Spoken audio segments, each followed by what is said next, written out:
Puji nama Tuhan. Shalom. Sekali lagi shalom. Saudara, kita bangkit berdiri. Kita saling menyapa. Apa kabar buat teman-teman kita? Seminggu telah berjalan karena kebaikan Tuhan. Haleluya. Berikan senyuman kiri kanan. Haleluya. Mari kita siapkan hati kita. Kita akan memuji dan menyembah Tuhan. Biar Tuhan yang selalu bertata dalam setiap ibadah kita. Mari kita berdoa. Mengucap syukur Tuhan atas segala kebaikan-Mu yang Kau berikan bagi kami. Engkau memimpin kami, membimbing kami, menuntun kami. Itu semua hanya karena anugerah-Mu Tuhan. Bahwa hanya Engkau yang kami andalkan, hanya Engkau satu-satunya Tuhan yang kami andalkan dalam setiap hidup kami. Berkati setiap ibadah kami Tuhan, dari awal, pertengahan hingga pada akhirnya. Biar Engkau selalu memimpin ibadah kami. Terpujilah nama-Mu Tuhan, hanya di dalam nama Yesus. Haleluya, amin. Silakan duduk Bapak Ibu. Bersyukur Tuhan bahwa anugerah-Mu yang selalu baru dalam setiap kehidupan kami. Oh, hanya Engkau kami andalkan Tuhan. Kami perlu Engkau Tuhan. Kami bersyukur Tuhan.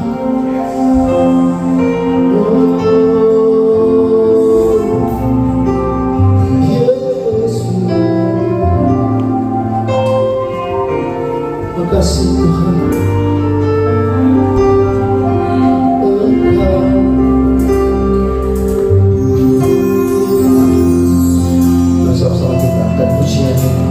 Kita berkatakan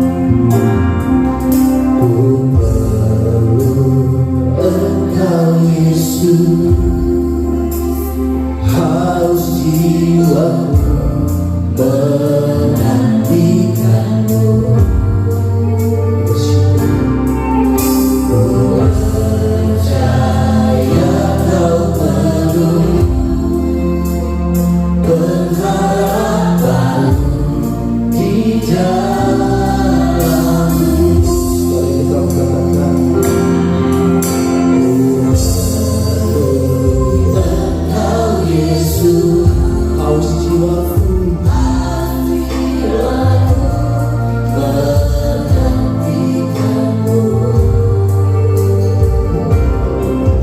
Ku percaya Kau penuh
akan mengerjakan pekerjaan Tuhan yang Kau taruh di dalam setiap kehidupan kami.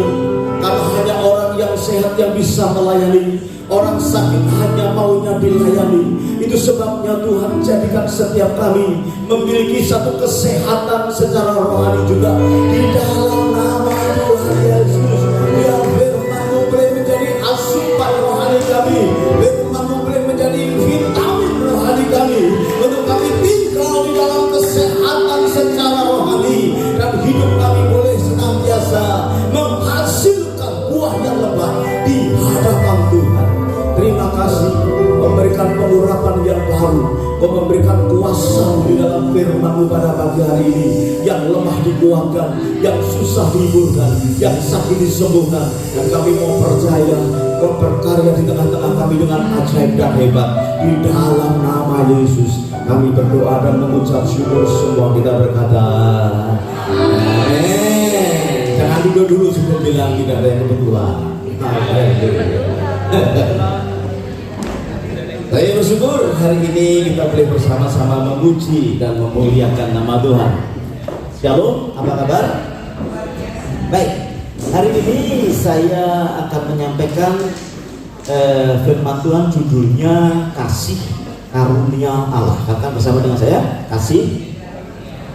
Karena semalam Tuhan berkata bahwa tahun ini adalah tahun di mana setiap kita nanti harus kuat menjalaninya sampai akhir tahun yang ada.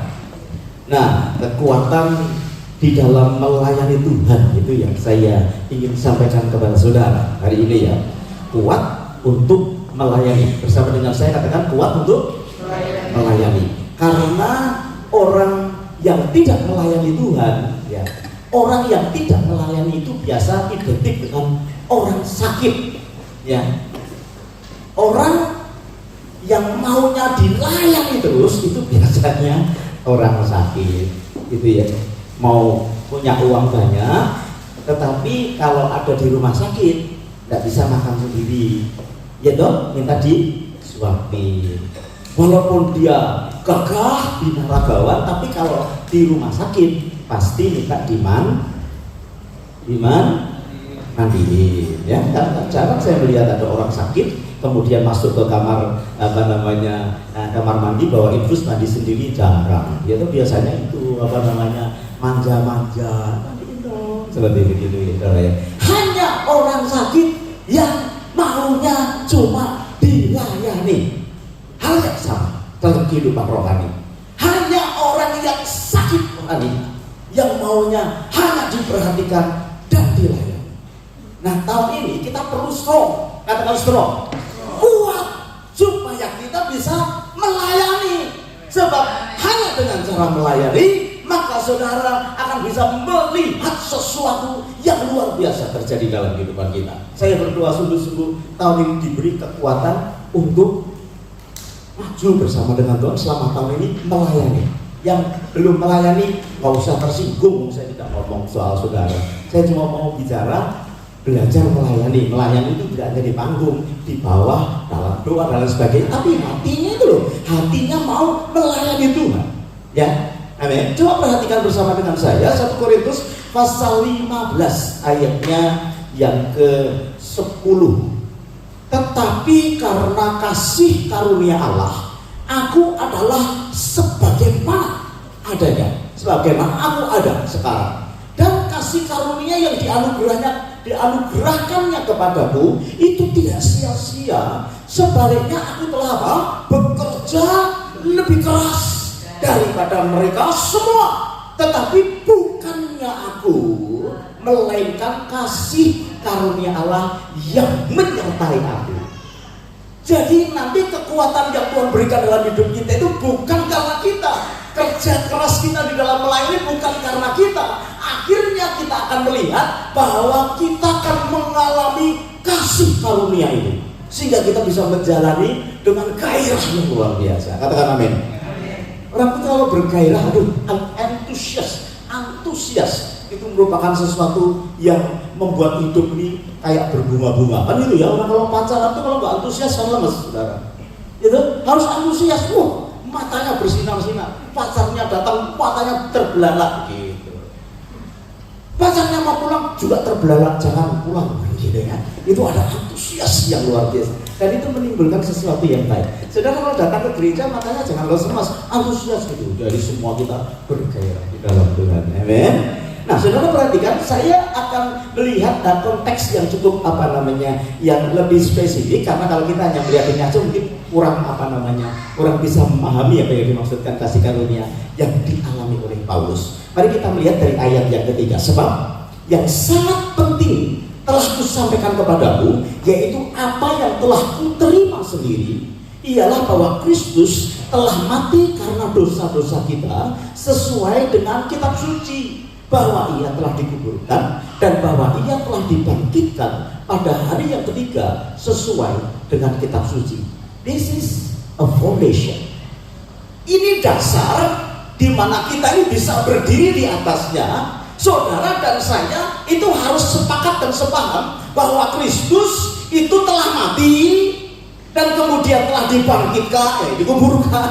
Kemudian hari ketiga dibangkitkan dan dia menjadi Tuhan atas hidup kita. Itu harus saudara akui.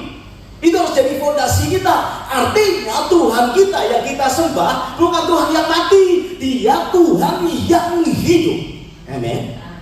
Ini jadi fondasi hidup kita. Kalau saudara tahu Tuhan kita ini Tuhan yang hidup, pasti saudara kuat. Karena tidak dibiarkannya buluh yang terkulai dipatahkan, tidak dibiarkannya sumbu yang hampir padam ditiup seperti happy birthday to you, mati enggak saudara. Dia hidup dan dia melatih kita dengan kekuatan tangannya yang luar biasa. Melatih kita itu berperang. Tapi gitu saudara ya. Dia yang melatih kita. Ambil kuasa Allah itu, injak kuasa iblis. Kalau saudara punya fondasi hari ini bahwa Tuhan kita hidup, itu fondasi di mana kita nanti akan kuat. Karena itu yang dikasih Tuhan.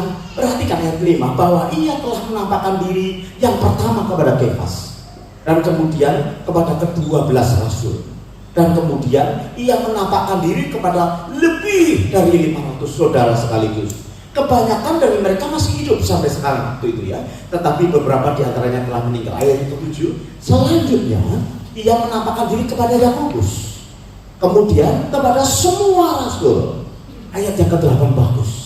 Paulus berkata begini, dan yang paling akhir dari semuanya, ia menampakkan diri juga kepadaku, kepada Paulus, sama seperti kepada anak yang lahir sebelum waktunya, prematur. Dia berkata, dia menampakkan kepadaku itu seperti orang yang lahirnya prematur. Saudara, lahir prematur itu kan biasanya kan tidak ada harapan gitu, taruh di inkubasi ya. Kalaupun itu anugerah, dia berkata anugerah kalau yang prematur itu jadi gede, karena biasanya yang prematur itu kalau tidak dirawat dengan baik, tidak dipelihara dengan baik, tidak mendapatkan kasih kemurahan, itu biasanya kalau gede juga masih disable atau mati. Dia berkata kepada kita semua bahwa seperti anak yang lahir sebelum prematur, dia menunjukkan diri kepadaku. Karena aku adalah yang paling hina dari semua rasul, bahkan tidak layak disebut rasul. Jadi dia mendapat panggilan dari Yesus ketika dia pergi ke Damsyik, dipanggil rasul. Itu dipilih Yesus secara pribadi. Jumlahnya berapa? 12. Saat itu ada satu yang berkhianat, namanya Yudas Iskariot. Tapi mereka berkata, kita jumlahnya harus 12, maka harus ada pengganti. Kemudian dibuang apa? Undi. Yang dapat siapa? Ayo, siapa namanya? Matias. Nanti ambil sepedanya ya. Diganti Matias. Tapi Matias ini tidak dipilih sama Tuhan. Matias ini dipilih karena undian. Saudara yang dikasih Tuhan, rasul itu harus dipilih oleh Yesus sendiri. Makanya dia berkata, paling akhir aku dipanggil Tuhan. Saulus, mengapa engkau menganiaya aku? Sekarang aku akan pakai engkau. Saudara yang dikasih Tuhan, jadi sebetulnya rasul terakhir dari 12 murid Yesus itu bukan Matias, tetapi Rasul Paulus. Buktinya apa? Matias tidak ada ceritanya apa-apa, tidak membawa dampak apa-apa. Tapi nanti kita lihat apa yang menjadi spesialisasi dari Paulus. Karena aku adalah yang paling hina dari semua rasul, bahkan tidak layak disebut rasul, sebab aku telah menganiaya jemaat Allah. Ayat 10 tadi kita baca sama-sama, tetapi karena kasih karunia Allah, aku adalah sebagaimana aku ada sekarang, dan kasih karunia yang dianugerahkannya kepadaku tidak sia-sia.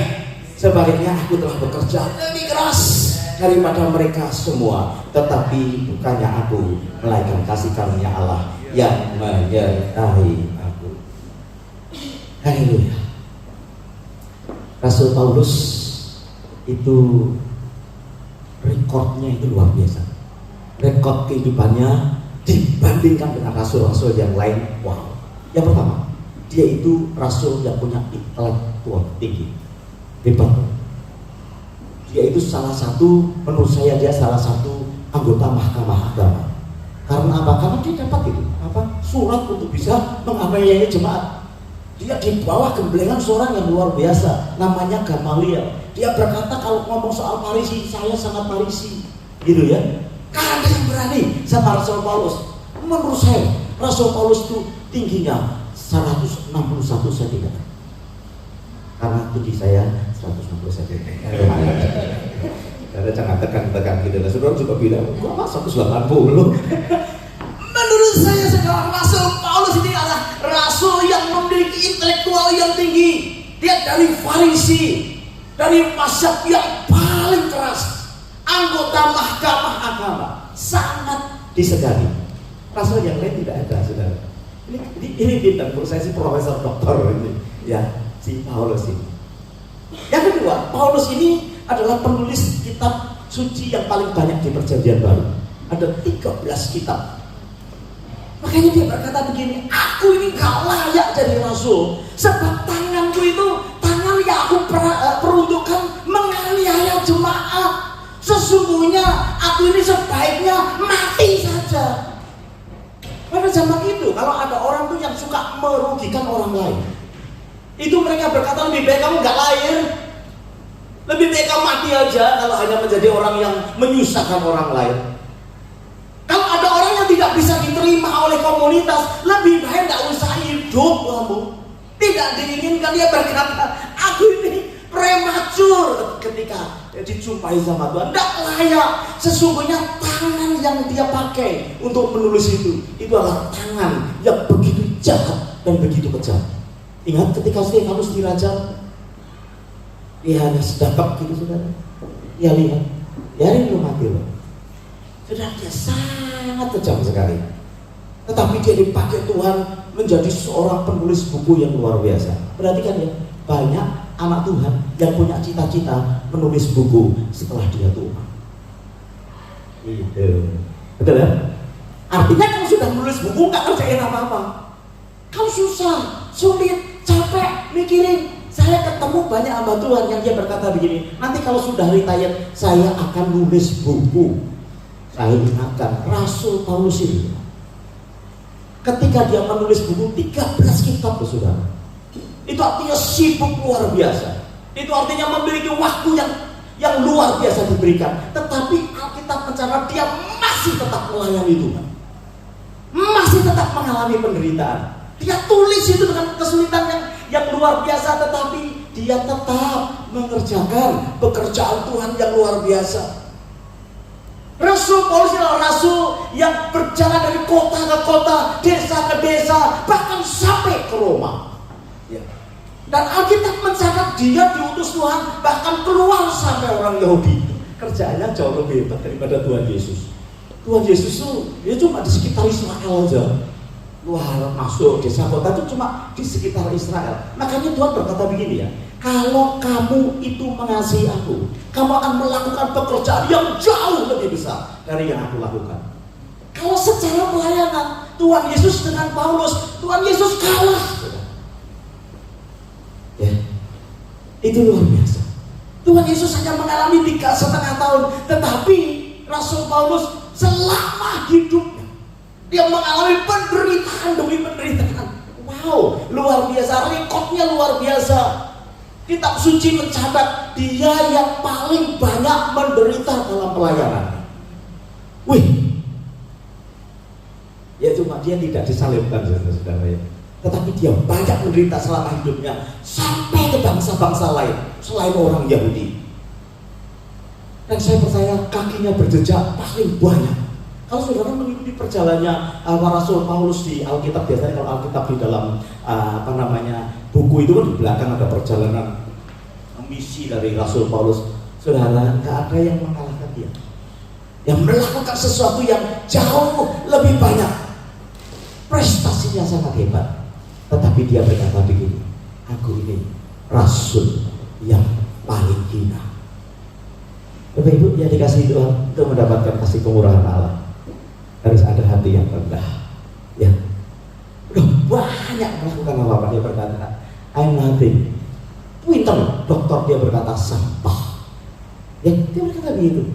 Setelah aku kenal sama Tuhan pun gak ada yang lebih indah kecuali kakiku berjejak ketemu sama orang dan aku berbicara tentang kasih karunia Allah. Ketika aku berjalan, aku menemukan seseorang yang tidak mendapatkan keselamatan, aku sampaikan bahwa ada di dalam Yesus. Dan orang yang diubahkan hidupnya ketika dia berjumpa dengan Yesus, itu akan menjadi kesukaan yang besar di dalam hidupnya. Sedang dikasih Tuhan, tapi tadi kita melihat bahwa ayat 10 dikatakan semuanya hanya karena kasih kemurahan Tuhan, bukan karena kehebatannya. Ada satu rahasia yang luar biasa yang saya ingin sampaikan kepada saudara. Apa? Yaitu adalah mengingat dari mana kita ini asalnya. Gitu loh saudara ya. Jangan lupa kulit hepara kacang, banyak kacang yang lupa sama kulitnya. Ada rahasia yang luar biasa bahwa kita harus tahu dari mana kita asalnya. Amin. Saya sering bersaksi kepada saudara, saya datang ke tempat ini membawa 2 koper besar dan 2 koper kecil plus ya, Pak Riyandi tahu saudara ya, cuma 2 koper besar, 2 koper kecil, dan itu diisukan bahwa saya datang dengan 5 koper besar. Anda bisa kesini bawa koper cuma 2 besar, yang satu ada yang datang dengan 5 koper besar di sini. Maaf saya tanya, walaupun saudara pindahan, saudara mau tinggal di sini, adakah pertama kali ke Sydney saudara membawa 5 koper besar? Ada? 4 koper besar? Ada? Saudara ini tahu nggak pertanyaan saya? Adakah di antara saudara yang move ke Sydney pertama kali loh ya? Pertama kali ya, saudara membawa 3 koper besar? Ada? 2 koper besar? Oke. 1 koper. Coba sekarang hitung di rumah saudara, dikoperin saudara. Si Ray itu menurut saya cuma kopernya nggak terlalu banyak. Pak Benny lucu lagi dia, kopernya kecil kan? Hilang. Oh, suruh ngoperin sekarang barang dia, nggak cukup 5 koper. Ya, ingat zaman dulu itu. Ingat asal kita ini rahasia yang hebat dan dahsyat. Ketika saudara akan mengalami apa yang disebut dengan kasih karunia Tuhan. Ini rahasia iman Bapak Ibu. Abraham di Kejadian pasal 18 ya, ketika kasus Sodom dan Gomora, dia itu berkata aku ini hanya debu dan abu. Padahal Abraham kaya nggak? Ketika dipanggil Tuhan kaya raya. Tapi di hadapan Tuhan dia berkata aku ini hanya debu dan abu, tidak ada artinya. Maka calling itu jangan didasarkan kepada apa yang kita punya, tetapi didasarkan kepada pilihan Allah dalam hidup kita. Bapak Ibu, tidak ada yang kita bisa andalkan seperti lagu, tidak ada, gitu ya. Ketika kita dibawa Tuhan masuk ke dalam rencananya, kita ini harus ingat kita ini nggak ada siapa-siapa. Paulus berkata aku ini hina, aku ini minus, aku ini jahat, aku ini seharusnya tidak perlu aja. Aku ini hidup, ya. Orang kayak aku ini nggak layak, gitu ya. Memang nggak ada yang layak di antara kita juga, nggak ada. Ketika kita dipanggil Tuhan, itu anugerah yang luar biasa. Daud di dalam Mazmur pasal yang ke-22 dia berkata, aku ini hanya seperti ulat. Ulat saudara, kayak ulat. Ulat itu kan menggeliat aja saudara. Orang lihat juga geli. di dalam pasal 1 dia juga berkata, aku ini telanjang. Ya, aku datang telanjang, pulang juga telanjang. Bagus ya. Kenapa kita mesti marah kepada Tuhan ketika semua diambil oleh Tuhan? Tapi ya memang betul, saya sempat sharing kepada beberapa orang yang akhirnya sih kita tahu bahwa Ayub kecewa dan kemudian mendapatkan lawatan Tuhan, dan kemudian Ayub dipulihkan 2 kali lagi. Cuma kebiasaan Ayub itu yang luar biasa ya. Setiap hari berdoa mengucap syukur untuk anaknya, kemudian dibuat bangkrut, kemudian diperbarui lagi. Dan menurut saya gaya hidupnya mencari Tuhan itu tetap sama. Dan kalau saja sebulan kemudian setelah dipulihkan dia dibuat bangkrut lagi, saya berkata percaya bahwa Ayub akan tetap memuliakan Tuhan. Amin. Sebab rencananya Tuhan itu selalu naik, saudara. Kalau saudara dan saya dibuat bangkrut, saudara dan saya dibuat susah terlebih dahulu, saya percaya, kalau saudara percaya dia mati bagi kita, dia dikuburkan bagi kita, dan dia dibangkitkan bagi kita, dan dia hidup bagi kita, maka semua ada dalam planningnya Tuhan. Hanya ditunda saja, hanya ditunda.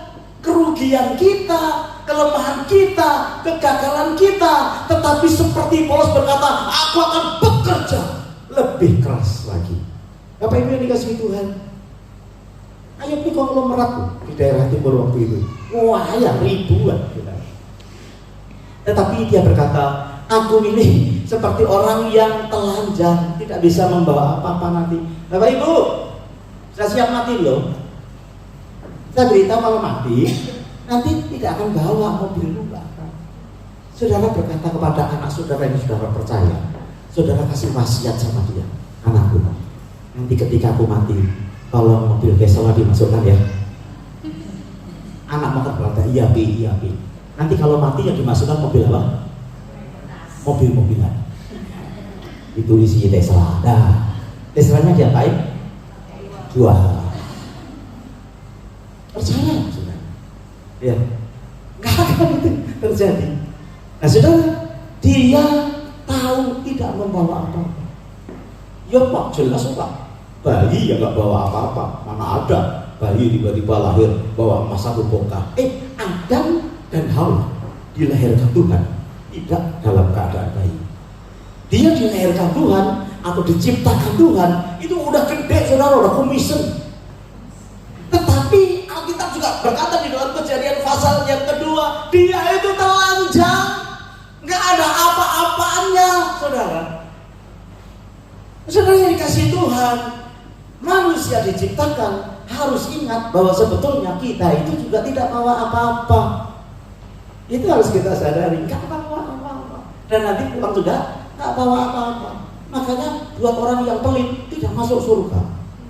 Sudah tahu nggak bawa apa-apa kok pelit. Gitu kan? Uangnya banyak, diumpet-umpetin wajahnya seperti wajah orang yang kalah. Gitu kan gitu.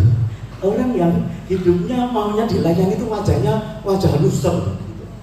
Uangnya lebih banyak dari yang lain. Saudara, nanti kita tahu itu tidak kita kerjakan, makanya pakai itu bagi hormat kemuliaan nama Tuhan. Lihat pertolongan Tuhan yang luar biasa di dalam kehidupan kita. Injil harus diberitakan melalui hidupmu dan hidupmu, karena orang yang mendengar dan menerima Injil, menerima Yesus dalam hidupnya, itu menjadi buah bagi hidup, dan itu akan ditanyakan Tuhan. Kalau saudara punya uang banyak, lah ya mbok iya berdoa satu orang tuh ditraktir terus sampai datang ke gereja, sampai dia bisa melihat kebaikanmu. Saya nggak bisa ngomong Pak, yang bisa saya buat cuma traktir aja, bayarin terus saja sampai dia sungkan sama hidupmu. Kamu saya sampai bingung nih ngajak saudara dia berbuat sesuatu bagi pekerjaan Tuhan. Kalau saudara minta cari terus orang dalam kepandianmu, tetapi supaya dia mendengar Injil, kemudian menerimanya, menerima dalam hatinya dibuka untuk Tuhan, karena kita tahu keselamatan hanya di dalam Tuhan Yesus.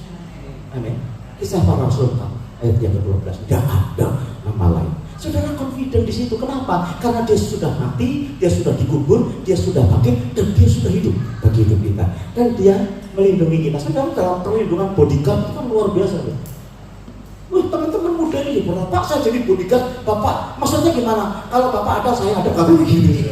Nah itu aja sudah seneng saudara. Ya paling-paling tolong tuh Bapak ini bodyguard apa ya begitu saudara ya. Tapi kalau Tuhan Yesus kasih malaikatnya yang luar biasa menjaga kita, nggak usah takut, nggak usah gelisah, nggak usah takut kekurangan, nggak usah takut miskin. Katakan amin. Bisa takut, sungguh-sungguh ngomong sama sebelah, takut benar kita.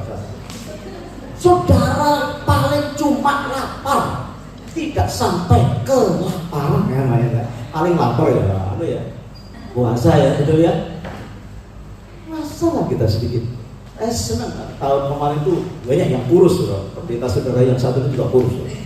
Bangga dengan apa yang Tuhan sudah kerjakan dalam hidupnya. Tolong Pak dijaga Pak. Jangan meledak lagi Pak. Ini tipe gampang kurus, gampang gendut. Jaga supaya fit, karena memang kekuatan kesehatan secara rohani itu juga penting, secara jasmani juga penting, saudara. Ada orang berkata begini, Pak, teman saya jadi martir di daerah pelosok, pelosok daerah, martir dia Pak. Martirnya gimana? Dibunuh, diapain? Enggak Pak. Waktu dia melayani tiba-tiba stroke, kemudian darahnya tinggi, tekanannya tinggi, kemudian mati Pak. Itu mah bukan martir, salah hidup. Loh iya tuh, darah tinggi, kolesterol tinggi, semua tinggi, mati itu bukan martir. Martir itu melayani Tuhan, kemudian dibunuh, dianiaya, itu martir. Karena setiap hari makannya jualan babi. No, itu ya sudah lah ya. Udah, jaga. Sekarang katanya ada laki-laki senang 11 orang senang setiap minggu. Uyurikoni sampai habis. Saya bilang Bu, angkat saya jadi instruktur. Saya instruksinya cuma 1, 2, 3, tapi saya sendiri sudah komputer. Kesehatan jasmani dipelihara, kesehatan rohani juga dipelihara. Injil harus diberitakan. Karena kita tadi di ayat 10 berkata, inilah saya, inilah kami Tuhan, ini saya. Kalau manusia itu prestasi rohani itu selalu dipiagamkan, ya toh. Kalau kita lulus, kemudian kita dapat ijazah, kemudian punya izin untuk praktek, dipajang, kan begitu. Kita berusaha, punya toko, tokonya dapatkan sertifikasi, sertifikasinya dipajang, gitu ya. Semua ditunjukkan prestasi-prestasi yang ada. Saudara akan bangga dengan piagam-piagam yang saudara dapatkan, betul kan? Kalau kita ini mengadakan perlombaan, ada perlombaan yang kemudian mendapatkan piagam atau mendapatkan piala, saudara. Kemudian pialanya diapakan? Dipajang, saudara. Kalau saudara mau kayak begitu, ke Tanah Abang aja saudara, ke Indonesia, beli piala. Juara 1 apa? Juara gitu ya. Orang ada orang tahu juga saudara pajang. Prestasi dikejar oleh anak-anak Tuhan secara jasmani, itu sebabnya juga kejarlah prestasi secara rohani. Nah, kasih karunia Allah itu akan membawa saudara berprestasi. Karena apa? Karena saudara tahu semua yang saudara kerjakan itu cuma kebaikan Tuhan, anugerah Tuhan. Kalau kita bisa hidup, itu anugerah Tuhan. Kalau kita bisa berkarya, itu anugerah Tuhan. Itu loh, kerendahan hati untuk memuliakan Tuhan dalam segala hal. Itu merupakan satu prestasi rohani. Sampai Paulus berkata, aku menyelesaikan sampai garis akhir. Semua adalah karena kasih karunia Tuhan. Saudara kasih Tuhan, mari kita melayani Tuhan yang sungguh-sungguh lebih lagi ya. Saya akhiri bahwa yang pertama kita harus berkata tentang karunia Allah. Aku ada sebagaimana aku ada. Kejarlah terus, lebih keras lagi, lebih dalam lagi di dalam melayani Tuhan. Mengenal Kristus, kematiannya, kebangkitannya, kehidupannya, itu menjadi pengalaman pribadi di dalam setiap kehidupan kita. Dengan begitu saudara akan mendapatkan prestasi di dalam Tuhan. Soli Deo Gloria, itu karena anugerahnya. Kau berkata, aku ini debu, aku ini abu, gak ada apa-apanya. Aku ini hanya seperti ulat, gak ada apa-apanya. Aku ini telanjang, ya. Nah, dengan begitu kasih karunia Tuhan akan semakin kuat. Bagian akhir, apa yang kita kerjakan? Paulus berkata, aku sangat giat di dalam mengerjakan segala sesuatu. Saudara, bekerja lebih keras. Tahun ini kita bekerja lebih keras. Katakan bersama dengan saya, bekerja. Saudara, jangan berkata aku sudah lemes nih Pak, dan tidak kuat. No, apapun yang terjadi, semua kita bekerja lebih keras. Masuk lebih dalam lagi, ya, melayani Tuhan lebih dalam lagi. Karena orang yang diberi banyak akan dituntut banyak. Saudara pengen penghasilan yang lebih banyak, tapi saudara minta dituntutnya kecil, nggak bisa. Ya dong. Gaji $25 dengan gaji $50 beda, saudara. Yang $25 oke lah standar, tapi yang $50 mesti extraordinary. Betul? Bukan karena kau ganteng dan apa, enggak, karena kerjamu itu loh lebih giat. Yang lain cuma bisa menyelesaikan 10, saudara bisa menyelesaikan 15, yang dikasih lebih banyak. Hal yang sama dalam kehidupan rohani. Bukan saya atau Pak Iwan yang akan menilai saudara, tetapi Tuhan. Bekerjalah lebih giat. Katakan lebih giat. Ngomong sama saudaramu, lebih giat lagi lah. Orang pengen mendapatkan visa izin tinggal di sini, malasnya bekerja. Saudara, lebih giat. Saudara, bikin sungkan hati Tuhan dalam hidupmu. Untuk nyampe ke sini itu sudah mujizat. Seperti saudara sampai sini ini mujizat. Ribuan puluhan ribu itu berusaha gak dapat. Kok saudara kayak model saudara kok bisa masuk ke sini. Saudara kerja pemikiran, kalau enggak saudara dideportasi sama Tuhan. Pulang. Ya. Lumayan kalau suruh pulang ke daerahnya, suruh pulang ke pelosok. Gitu ya, kita mentalnya. Udah layani Tuhan. Apa yang bisa dikerjakan? Layani Tuhan. Di rumah, di pekerjaanmu, hidup kudus. Minggu yang lalu kita berkata untuk melihat ikan yang berkeliapan, saudara masuk ke pinggang dan kemudian jalan lagi lebih dikit lagi, baru saudara bisa berenang melihat segala sesuatu. Kalau saudara hanya berhenti di lutut, saudara kurang. Bekerja lebih keras, salah satu juga lebih kudus, lebih sungguh-sungguh, lebih cari Tuhan. Udah. Saya tahu bukan hal yang mudah, tetapi kalau saudara punya keinginan, Tuhan akan bawa kepada saudara perkara-perkara yang luar biasa. Tidak layak, dia berkata ini. Si Paulus berkata, aku ini tidak layak. Bener, dia itu pembunuh darah dingin. Betul. Waktu itu Paulus udah terkenal namanya, penganiaya cuma. Sampai dia berkata, aku ini tidak layak. Mirip dengan saudara yang berkata, aku belum layak Pak. Aku belum layak melayani. Kapan layaknya? Memang kamu memang belum layak. Ada orang dia nunggu ya. Waktunya dibuang-buang ya. Hanya nunggu tidak layak. Itu kan iblis yang ngomong kepada saudara. Betul kan? Nah kalau tidak layak ya berusaha layak. Saya tidak layak Pak. Dosa mulu. Kumpul masuk di dalam komunitas supaya ketidaklayakannya kelihatan. Kemudian kita bisa saling dibangun. Kan gitu. Sudah merasa tidak layak, jauh dari komunitas. Ngapain jauh dari komunitas? Terus tidak layak. Ya, Bapak Ibu ketinggalan loh, serius. Ya, karena kita sebentar lagi akan bertemu dengan Tuhan. Kan layak nggak apa-apa kayak Paulus ini, tapi dia sungguh-sungguh dimampukan oleh kasih karunia untuk berjalan lebih dalam lagi. Amin.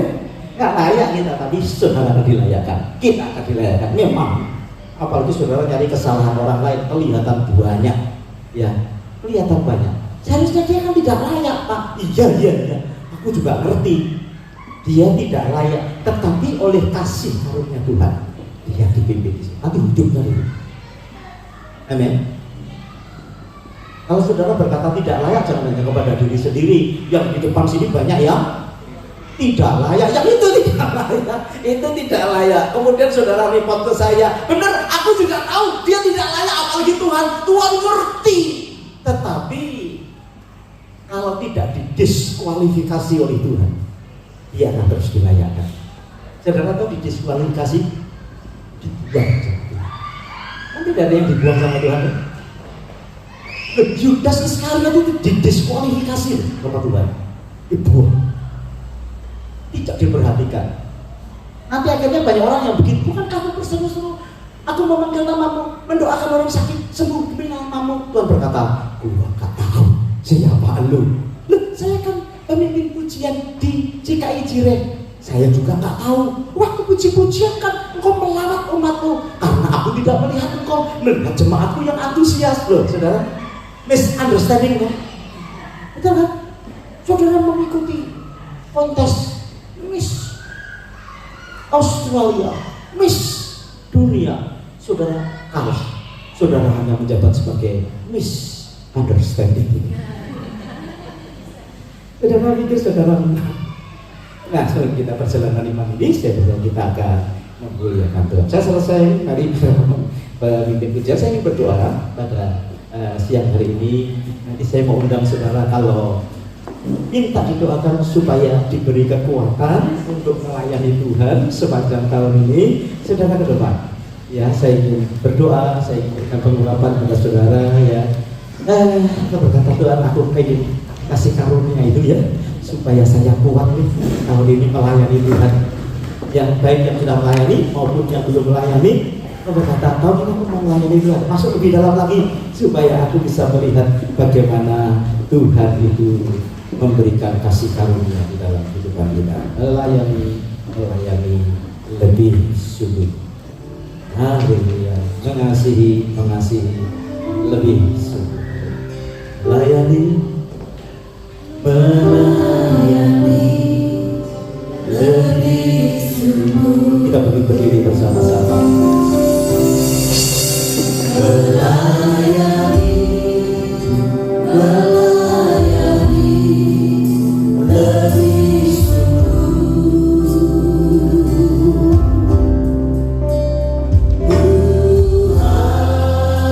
lebih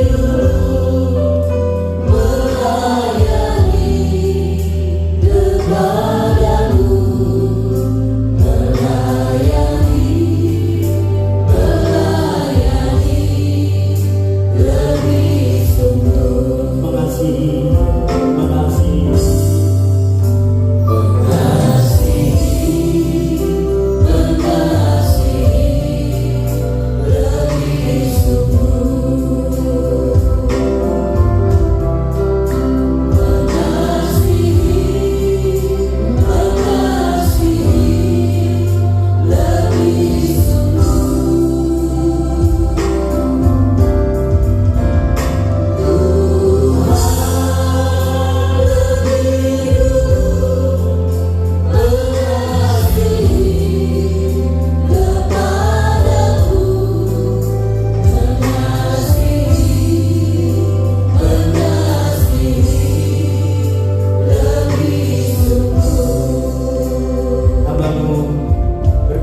Seluruh umat Tuhan menangkap kasih karunia yang Tuhan sediakan di awal tahun ini,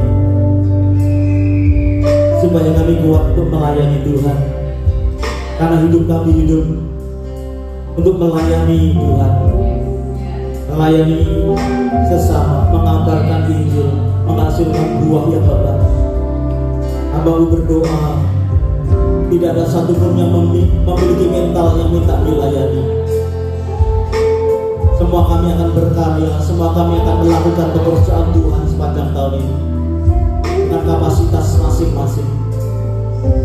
Kami akan melayani di dalam rumah Tuhan, kami akan melayani di tempat pekerjaan kami, kami akan melayani di dalam keluarga kami masing-masing. Terima kasih Tuhan, firman-Mu sampai ke dalam setiap kehidupan kami. Tahun ini kami tidak mau bermain-main. Kesempatan yang ajaib dan luar biasa akan membawa kami masuk lebih dalam lagi di dalam mengasihi dan melayani Tuhan. Irama-lama syikara mata kaya sike, Irama mata sande. Haleluya, kita akan nyanyikan pujian ini. Kalau ada di antara saudara yang berkata, Pak Pendeta, aku minta didoakan supaya aku kuat untuk melayani apapun, walaupun aku tidak tahu apa yang harus aku kerjakan. Tapi tahun ini biar Tuhan memberi kesempatan aku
berkat dan Kau terus berkarya dalam kehidupan anak-anak-Mu.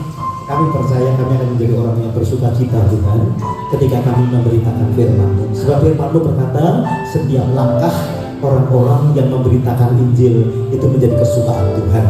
Kami percaya kalau Tuhan disukakan, maka hidup kami Kau akan disukakan. Terima kasih. Berkat kehidupan sidang jemaat baik yang di tempat ini maupun yang sedang mengikuti dalam streaming yang ada, Tuhan dipermuliakan di dalam nama Yesus. Namamu berdoa mengucap syukur. Semua kita berkata, beri tepuk tangan yang paling baik bagi kita. Haleluya, Bapak Ibu, silakan duduk. Amin.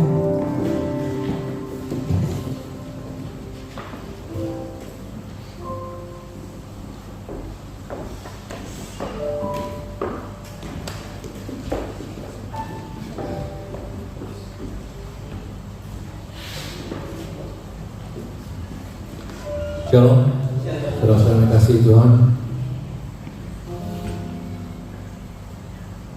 Selamat datang kembali buat Mama Stanley. Senang sekali bisa sama-sama pagi hari ini. Terima kasih Pak Petrus Saryono untuk firman-Nya pagi hari ini. Sangat berkati. Terima kasih. Terus dalam Tuhan. Ada sedikit pengumuman untuk Komsel yang akan dimulai lagi di minggu depan, bulan Februari. Kami mengundang untuk setiap jemaat bisa terlibat di dalam Komsel untuk bertumbuh bersama. Kita hubungi setiap pemimpin Komsel yang ada. Komsel yang akan diadakan, di mana saudara tinggal yang terdekat dengan Komsel, bisa hubungi setiap pemimpin Komsel yang ada. Tuhan memberkati. Kita ada Network Youth Church itu hari Sabtu tanggal 3 Februari, jamnya jam 6.30 PM, tempatnya di Civil Public School. Mau lebih informasi lagi hubungi Pastor Ray yang punya anak-anak, yang jadi saudara yang punya anak youth, silakan bawa tempat berfellowship dengan Pastor yang akan membawanya. Mari kita saat membawa offering yang terbaik. Yang mau transfer silakan ke BSP 082332 account 8359400914. Dan kita juga ada Mission Fund Jire. Yang belum tahu itu Mission Fund Jire itu untuk kita kumpulkan, jadi untuk para pastoral yang sudah lulusan teologi, jadi mereka dikirim ke setiap daerah-daerah yang ada di Indonesia. Jadi mereka membutuhkan dana untuk menjalani misi-misi mereka. Jadi saudara yang bisa membuka hati, silakan untuk membantu mission ini. Kiranya ini untuk mempuaskan kerajaan,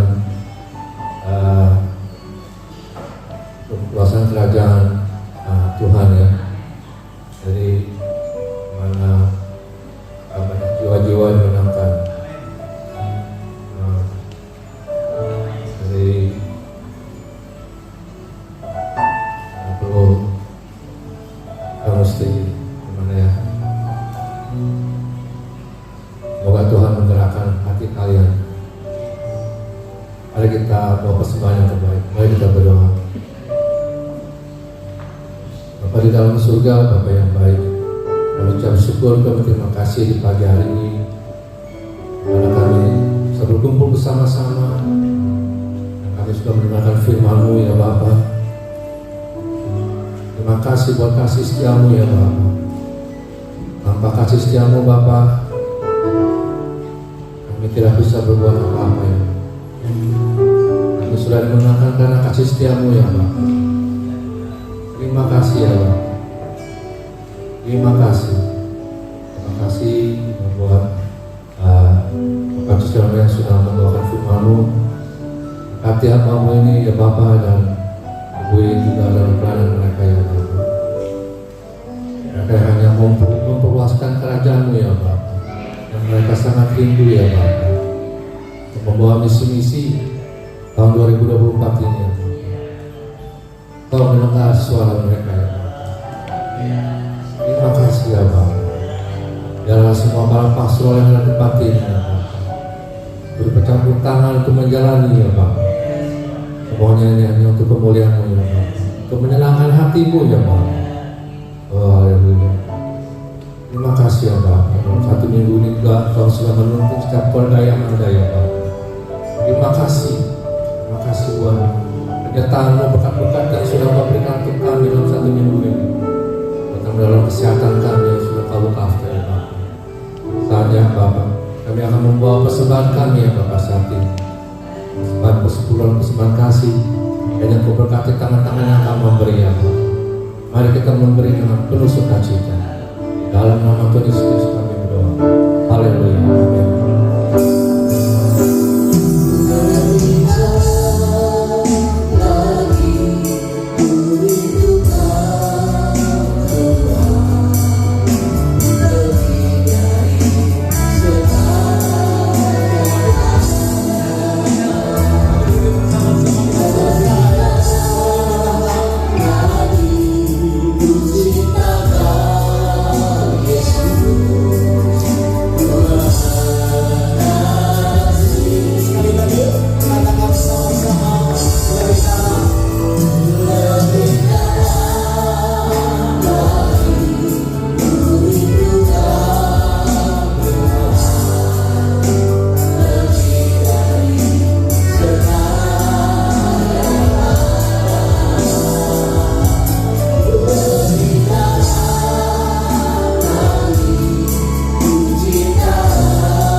Bersama-sama di hadapan Tuhan, Bapak Ibu yang dikasihi Tuhan, baik yang di tempat ini maupun yang di luar sana, pulanglah dengan membawa berkat yang besar dari Allah Bapa, cinta kasih dari Tuhan kita Yesus Kristus, dan persekutuannya di dalam Roh Kudus menyertai Bapak Ibu Saudara sekalian dari sekarang bahkan sampai selama-lamanya. Semua kita berkata amin. Haleluya.